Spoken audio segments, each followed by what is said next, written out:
Hello दोस्तों, welcome back to our YouTube channel study with Hindi.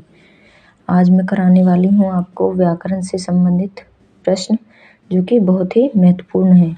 और इन प्रश्नों में हम करने वाले हैं शब्द से रिलेटेड कुछ प्रश्न। तो चलिए स्टार्ट करते हैं। रचना के आधार पर शब्द कितने प्रकार के होते हैं?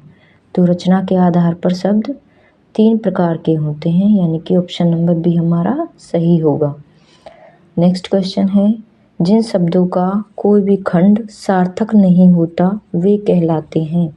ऐसे शब्द जिनका कोई खंड, यानी कि अगर हम उनके टुकड़े करें तो कोई भी सार्थक अर्थ नहीं निकलता है, तो ऐसे शब्द कहलाते हैं रूढ़ शब्द। वैद्यशाला शब्द है, हमें बताना है वैद्यशाला है वो कैसा शब्द है। वैद्यशाला शब्द यौगिक शब्द है।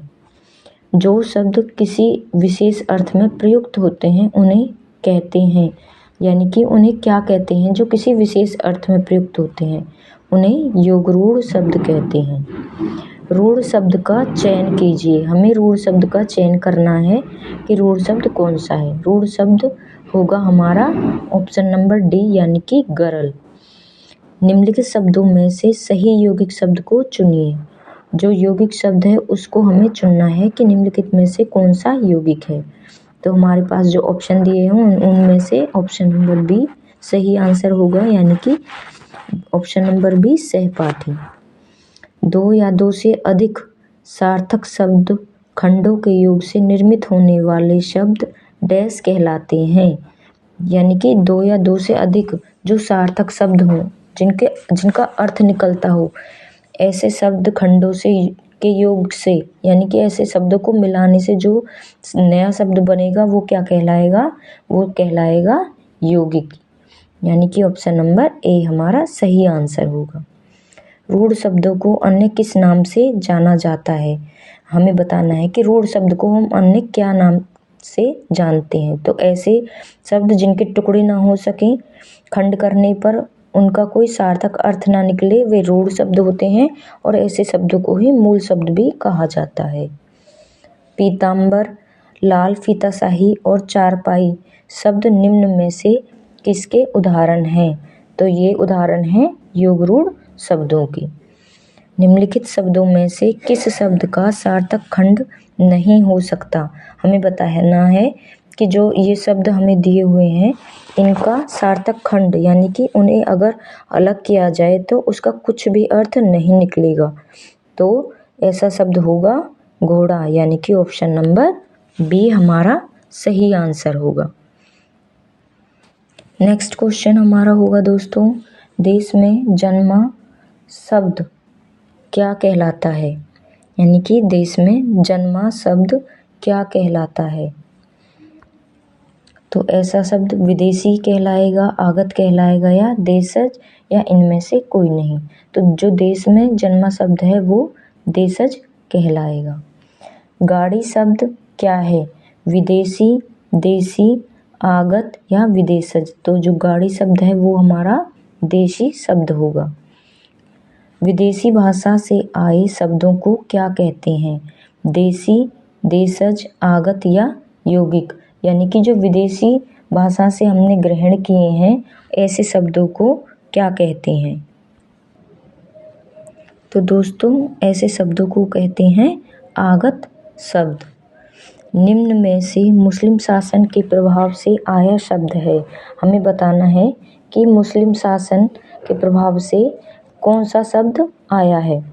तो हवालात शब्द ऐसा है जो मुस्लिम शासन के प्रभाव से आया है, यानी कि जब मुस्लिम हमारे देश में आए थे तो उनसे हमने ये शब्द लिया था, जो कि आज बोलचाल में शामिल है।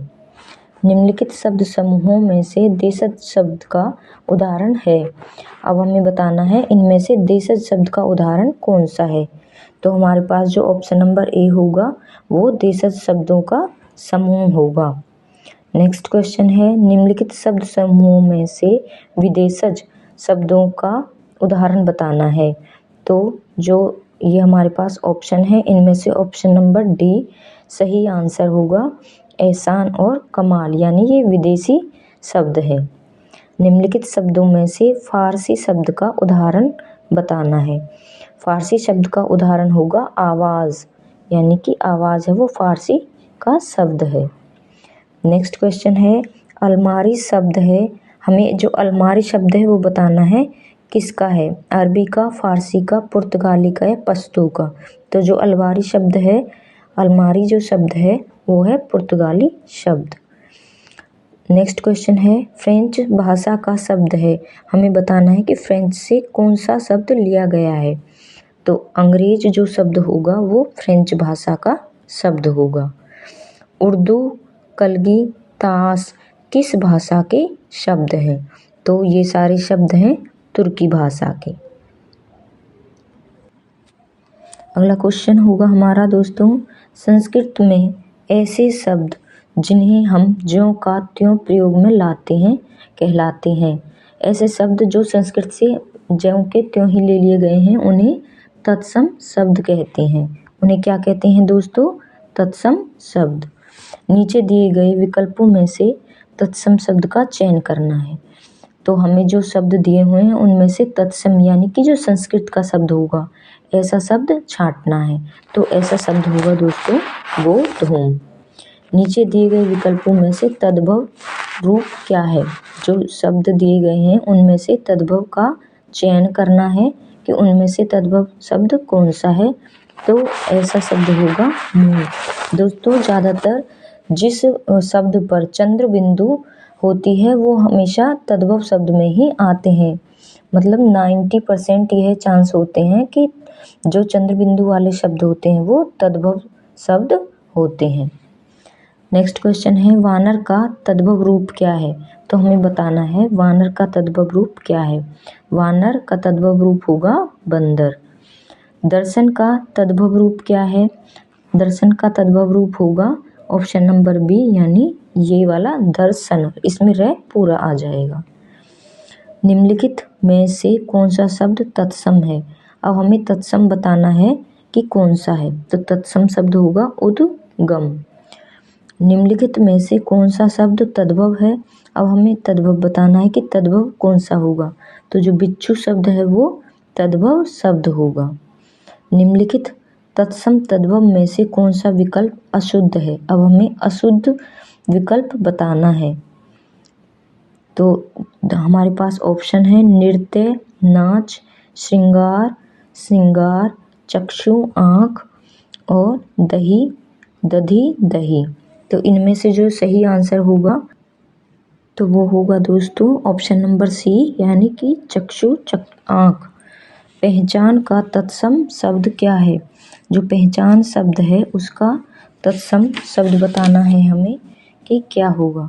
तो पहचान का होगा ऑप्शन नंबर ए, यानी कि प्रत्यय विज्ञान।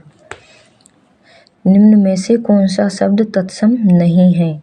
तो इसमें से हमें बताना है कि कौन सा शब्द तत्सम नहीं है। तो जो आंसू शब्द है वो तत्सम नहीं है, वो तद्भव शब्द है। तो दोस्तों वीडियो पसंद आई हो तो लाइक करें, सब्सक्राइब करें, शेयर करें और कमेंट भी करें। थैंक यू दोस्तों।